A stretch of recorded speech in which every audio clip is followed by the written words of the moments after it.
স্বপ্ন দেখাবি আয়, এক নতুন গল্প শোনাবি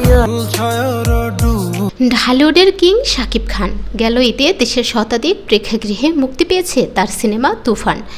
মুক্তির পরপরই দর্শকদের কাছ থেকে দারুণ সাড়া পেয়েছেন এই সিনেমায়। দেশে সাফল্যের পর বিদেশের মাটিতেও মুক্তি পেয়েছে তুফান।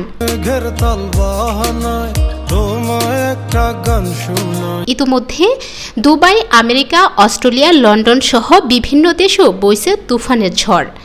তবে পার্শ্ববর্তী দেশ ভারতে এখনও মুক্তি পায়নি শাকিবের সিনেমাটি নিয়ে ভিন্ন কিছু পরিকল্পনা থাকার কারণে আগামী 5 জুলাই ছবিটি ভারতে মুক্তি দেওয়ার পরিকল্পনা করেছে তুফানের নির্মাতা ও প্রযোজকরা। একই সময় ওপার বাংলায় প্রেক্ষাগৃহে মাতাবে জিতের বুমেরাং।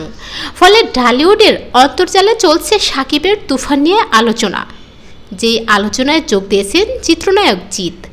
সম্প্রতি কলকাতার একটি ইউটিউব চ্যানেলকে সাক্ষাৎকার দেন এই তারকা, যেখানে তুফান নিয়ে কথা বলেন তিনি। জিতের কাছে জানতে চাওয়া হয়, শাকিব খানের তুফান মুক্তি পাচ্ছে, আপনি কি এটাকে প্রতিযোগিতা হিসেবে দেখছেন? জবাবে জিত বলেন, না, বাজার খোলা আছে, যে কেউ আসতে পারে। এ সময় জিতের পাশে বসেছিলেন বুমেরাং সিনেমার পরিচালক সৌভিক কুণ্ড। জিতের মুখ থেকে কথা কেড়ে নিয়ে তিনি বলেন, 90-এর দশকই বাজার খুলে রেখেছি। পরিচালকের কথা শুনি হেসে ওঠেন সিনেমার আরও 2 অভিনয়শিল্পী রোকনী মৈত্র ও সৌরভ। তুফান নিয়ে আর কিছু না বললেও ঠান্ডা মাথায় যেন শাকিব ও রায়হান রাফিকে চ্যালেঞ্জ জানিয়ে রাখলেন এই তারকা। উল্লেখ্য, 90 দশকের একজন গ্যাংস্টারের কাহিনী নিয়ে নির্মিত হয়েছে তুফান।